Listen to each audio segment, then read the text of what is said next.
తర్వాత దీపావళి సెలవులకి మా ఊరు లేను.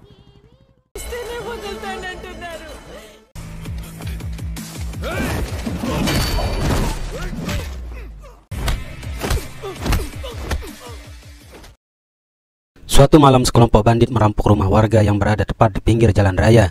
Mereka mengambil semua perhiasan dan membunuh semua penghuni rumah tersebut dengan sangat brutal.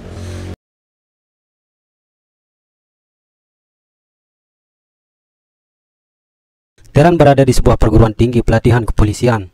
Dia sedang menjalani pelatihan untuk ditempatkan sebagai DSP. Setelah menyelesaikan masa pelatihan dengan nilai tertinggi, Teran kembali ke kampung halamannya yaitu Tanjavur. 1 year training తర్వాత దీపావళి సెలవులకి మా ఊరు లేను. Setibanya di rumah, Teran mengetuk pintu rumahnya. Teran tidak sengaja memegang wajah pria yang membuka pintu itu. Teran pun merasa heran, ternyata ada gadis lain yang tinggal di rumahnya. Ternyata pria adalah tetangganya yang baru pindah ke desa Tanjavur. Saat pergi, pria mengedipkan matanya kepada Teran. Tentu saja membuat Teran merasa kalau pria jatuh cinta kepadanya. Suatu hari Teran menemui pria dan bertanya apakah dia mencintainya. Tetapi pria mengatakan kepada Teran akan memanggil ayahnya. Hal itu membuat Teran takut dan langsung melepaskan pria. Teran semakin penasaran dengan tingkah pria. Teran bertanya-tanya apakah pria benar-benar mencintainya atau tidak. Setelah mendapat saran dari temannya, Teran menemui ayahnya pria, yaitu Sikandar Singh. Sikandar Singh bercerita kepada Teran jika pria ingin melanjutkan sekolahnya, tapi ibunya tidak mengizinkan pria karena sudah 6 kali pria gagal dalam ujiannya. Hal tersebut langsung dimanfaatkan oleh Teran. Saya akan mengajar pria sampai dia berhasil lulus ujian, ucap Teran. Saat pria sedang belajar bersama adik Teran, Teran menyuruh adiknya pergi membeli kopi. Hal ini dilakukan agar Teran bisa berduaan dengan pria. Teran memaksa pria untuk jujur kepadanya jikalau pria sebenarnya mencintai Teran. Namun lagi-lagi pria mengancam Teran akan memanggil ayahnya. Akhirnya Teran menghukum pria dengan menyuruhnya menaiki punggung Teran. Pria tiba-tiba terjatuh dan memeluk Teran. Sikandar Singh membuka pintu dan melihat anaknya sedang berpelukan dengan Teran. Ini semua salah ayah. Ayah menyuruhku mengikuti semua perintahnya dan inilah yang terjadi, ucap pria.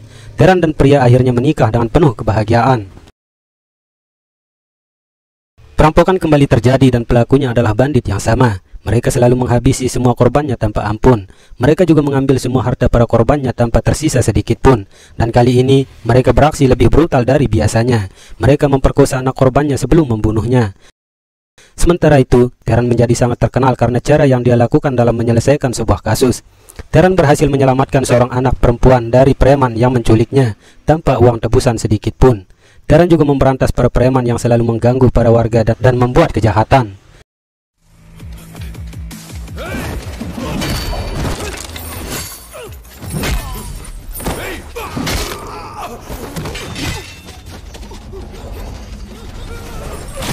Semua media massa membicarakan kehebatan Teran. Teran akhirnya ditugaskan untuk menangani kasus perampokan yang saat ini sering terjadi. Kasus ini mulai meresahkan warga karena kebrutalan para bandit tersebut. Teran dipindahkan ke Poneri, tempat perampokan itu terjadi. Pria sangat menikmati rumah barunya tersebut. Di sana, Teran bertetangga dengan seorang petugas polisi yang menjadi rekan Teran dalam menangani kasus ini. Namanya adalah Satya. Teran dan Satya mulai bekerja sama menyelidiki kasus tersebut. Mereka mendatangi rumah tempat perampokan itu terjadi. Mereka mencari barang bukti yang bisa mereka temukan. Seolah-olah bisa melihat kejadian itu, Teran sangat marah melihat betapa brutalnya para bandit tersebut dalam membunuh para korbannya.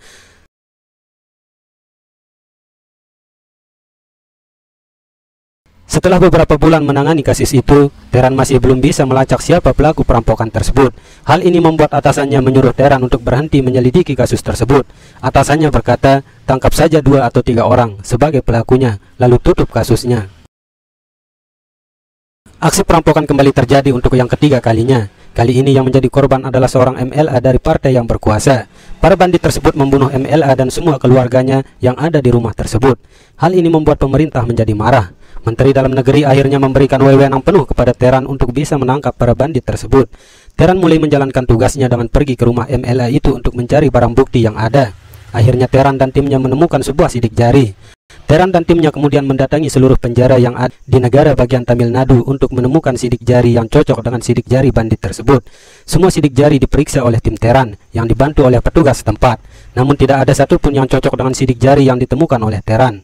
Setelah lama mencari, akhirnya sidik jari yang cocok ditemukan di penjara Uttar Pradesh. Ternyata sidik jari itu milik seorang sopir truk yang bernama Bane Singh. Bane Singh adalah seorang anggota suku Sawaria. Bane Singh pernah dipenjara karena melakukan kejahatan kecil di Uttar Pradesh. Teran dan timnya bergerak menuju Uttar Pradesh. Di sana, mereka dibantu oleh seorang polisi lokal yang bernama Madu. Madu pergi ke desa Bane Singh untuk menyelidiki apakah dia ada di sana atau tidak. Madu mendapat informasi dari kepala desa setempat bahwa Bane Singh sudah 6 hari pergi ke Rajasthan untuk mengantar barang. Teran langsung memberi instruksi kepada seluruh kantor polisi dan pos jaga untuk memeriksa semua truk yang melintasi Rajasthan. Semua sopir truk dikumpulkan dan diperiksa satu persatu. Berbekal sebuah gambar Bane Singh yang disebar oleh Teran, para polisi mencari wajah yang mirip dengan Bane Singh. Namun polisi menemukan Bane Singh di antara mereka. Saat Teran sedang sibuk mencari Bane Singh dan kelompoknya yang diketuai oleh Oma kembali melancarkan aksinya. Mereka merampok rumah Satya, yaitu rekan kerja sekaligus tetangga Teran. Polisi wanita yang ditugaskan Teran untuk menjaga rumah Satya terbangun saat para bandit itu menggedor pintu rumah Satya. Polisi wanita itu membangunkan semua isi rumah. Mereka berusaha menghadang para bandit tersebut dengan mengganjal pintu menggunakan kursi. Dia menyuruh istri Satya dan anaknya yang masih kecil lari lewat pintu belakang. Para bandit itu berhasil mendobrak pintu tersebut. Mereka langsung membunuh semua anggota keluarga Satya, termasuk polisi wanita itu. Oma melihat istri Satya dan anaknya yang keluar dari pintu belakang. Oma langsung mengejar mereka yang lari ke dalam hutan. Mendengar teriakan anak Satya, pria langsung terbangun dan keluar untuk mencarinya. Tak lama kemudian, pria berhasil menemukan anak tersebut dalam kondisi ketakutan. Oma yang mengejar dari belakang melihat pria membawa lari gadis kecil tersebut. Teran yang mendapat telepon langsung pulang ke rumah untuk menyelamatkan pria dan keluarga Satya. Melihat banyak polisi yang berdatangan, para bandit itu masuk ke dalam hutan untuk bersembunyi. Di sana mereka membunuh satu persatu para petugas polisi itu. Teran yang tiba di lokasi langsung mencari pria ke dalam hutan. Sementara itu, pria dan keponakannya bersembunyi di balik batu besar. Tanpa disadari, Oma terjun dari atas batu tersebut dan memukul kepala pria. Teran menemukan pria dalam kondisi berdarah, sedangkan para bandit itu berhasil kabur setelah memberhentikan paksa sebuah truk yang melintas saat itu. Teran membawa pria ke rumah sakit. Teran sangat terpukul melihat kondisi pria yang mengalami koma. Dia juga merasa sangat bersalah kepada Satya, karena sebelumnya Satya meminta izin kepada Teran untuk pulang melihat keluarganya karena khawatir dengan kasus perampokan tersebut. Namun Teran mengatakan kepada Satya, dia akan menugaskan seorang polisi wanita untuk menjaga rumah Satya. Teman sekaligus atasan Teran menyuruhnya untuk berhenti mengejar para bandit tersebut. Saya tidak ingin keluargamu dan kamu menjadi korban berikutnya. Tapi Teran tetap ingin melanjutkan misinya, karena ini bukanlah balas dendam. Teran tidak mau ada keluarga lain lagi yang menjadi korban para bandit tersebut.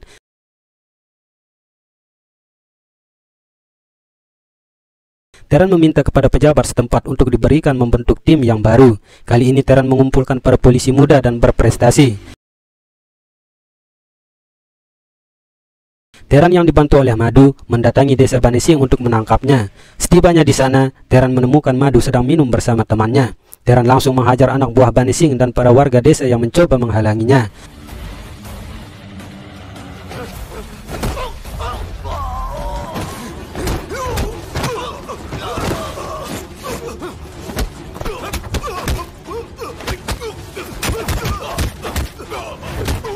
Saat Teran hampir berhasil menangkap Bane Singh, tiba-tiba ratusan orang yang berasal dari desa lain menyerang Teran dan anggotanya. Teran dan anggotanya langsung masuk ke dalam mobil dan berusaha meloloskan diri dari serangan para warga tersebut. Dengan menggunakan sebuah bambu, Teran memukul para warga tersebut sambil berdiri di atas mobil. Saat mulai terdesak, Teran berteriak menyuruh anggotanya menggunakan serangan latih. Salah satu ciri khas polisi India dalam membubarkan massa, yaitu memukul menggunakan tongkat.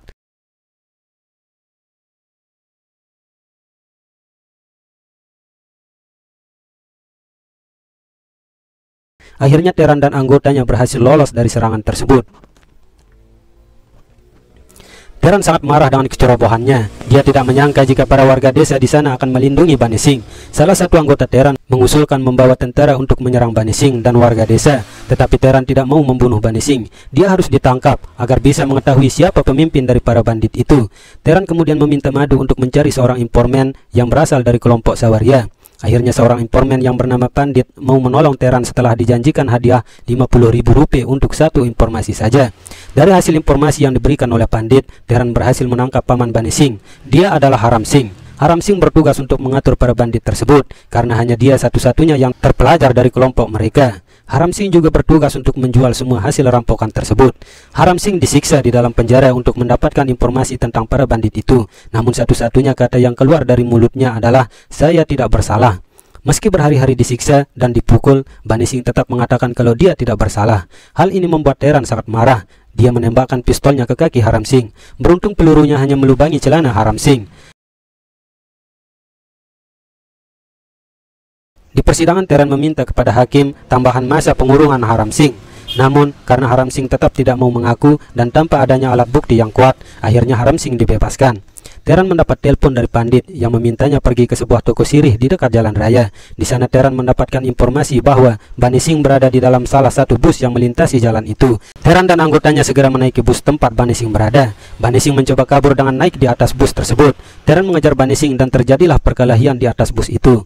Saat Bani Singh mencoba melompat ke atas sebuah truk yang melintas di depannya, dia hampir jatuh dari atas truk itu. Namun Teran berhasil memegang kaki Bani Singh. Tetapi saat Teran lengah, dia mendorong Teran dan melompat dari truk tersebut.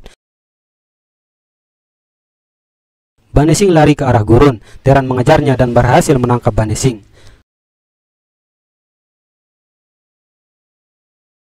Sementara itu, para polisi yang akan membawa Haram Singh ke desanya berhasil menipu Haram Singh dengan cara saling memukul. Dan di depan hakim, para polisi itu mengatakan kalau mereka diserang oleh Haram Singh dan kelompoknya. Akhirnya hakim memerintahkan untuk menahan kembali Haram Singh. Teran mendatangi Haram Singh dan bertanya, "Apakah kamu bisa menulis selain membaca?" Dengan bangga Haram Singh mengatakan iya.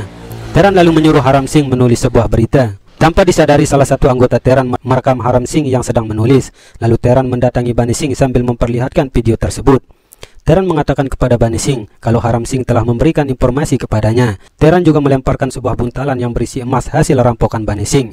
Akhirnya Bani Singh tanpa sengaja menyebut nama Oma. Mereka pernah tertangkap oleh polisi Andhra dan ditahan selama 3 tahun. Teran lalu memerintahkan Satya pergi ke penjara Andhra untuk memeriksa berkas mereka. Akhirnya Teran berhasil mengidentifikasi semua kelompok Oma yang terlibat kasus perampokan tersebut. A8 Gulam, driver Maharashtra. A9 Rukesh Singh, driver Punjab. A10 Chankuri, Oma sister Rajasthan. A6 Tarachand, weapon handling UP. A7 Mubin, weapon handling A2 Kali, door breaker Haryana. A3 Bora, route expert UP. A4 Bane Singh, lock opener Rajasthan. A5 Haram Singh, organizer Rajasthan. Hina, Oma's third wife, booty disposal Haryana. A15 Korak Singh, snatcher Haryana. Satu persatu semua anak buah Oma berhasil ditangkap.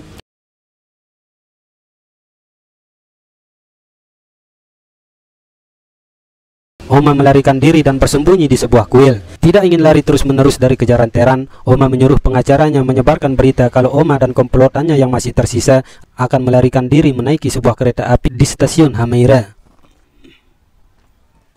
Teran mendengar informasi tersebut. Saat Teran akan pergi menangkap Oma, mertuanya Sikandar Singh menelpon jika pria akan dioperasi. Sikandar Singh meminta Teran datang dan melihat pria untuk yang terakhir kalinya. Namun Teran memilih pergi menangkap Oma dan yakin bahwa pria akan menunggunya. ఓమాని పట్టుకోవడానికి వెళ్ళాలని నిర్ణయించుకున్నాను. నా ప్రియ నా కోసం ఎదురు చూస్తూ ఉంటుంది. Teran dan anggotanya bergerak ke stasiun Hamaria. Mereka memeriksa satu persatu gerbong kereta tersebut. Namun mereka tidak menemukan Oma. Oma dan anak buahnya kemudian datang menaiki kuda dan masuk ke salah satu gerbong anggota Teran. Oma berhasil mengalahkan anak buah Teran. Teran berlari menuju gerbong tersebut untuk menyelamatkan anggotanya sekaligus menangkap Oma. Tetapi Oma berhasil keluar dan kabur menggunakan kudanya. Teran dan anggotanya turun dari kereta api. Oma memancing Teran dan anggotanya ke sebuah desa kosong. Di sana, Oma mulai melakukan perburuan dengan strategi serigala. Satu persatu anggota Teran berhasil dilumpuhkan.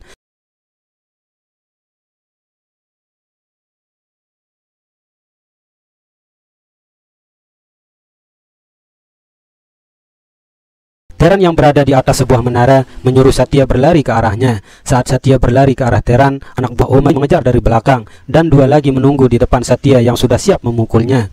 Tetapi Teran berhasil menembak semua anak buah Oma. Oma memanggil semua anak buahnya, tetapi tidak ada yang menjawab. Oma kemudian membakar sebuah kandang sapi dan berlari menggunakan kudanya. Teran mengambil sebuah kuda dan mengejar Oma. Aksi kejar-kejaran pun terjadi. Saat Oma menoleh ke belakang untuk menembak Teran, ternyata Teran tidak ada di atas kuda itu. Tiba-tiba Teran muncul dari samping kudanya dan memukul Oma menggunakan kayu hingga jatuh dari kudanya. Oma berhasil menipu Teran dengan berpura-pura pingsan. Saat Teran berlari mendekatinya, Oma langsung melempari wajah Teran dengan debu yang membuat Teran tidak bisa melihat. Oma langsung memukul Teran tanpa henti.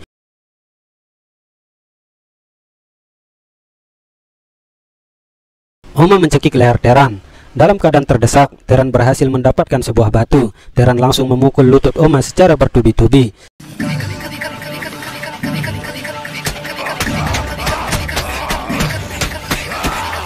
Hal itu membuat Oma sangat kesakitan dan langsung melepas Teran. Oma mengeluarkan sebuah pisau dan menyerang Teran, namun Teran berhasil menghindar dan mematahkan tangan Oma. Teran memukul dan menendang Oma dengan penuh kemarahan. Teran melempar Oma dengan kakinya yang membuat Oma pingsan.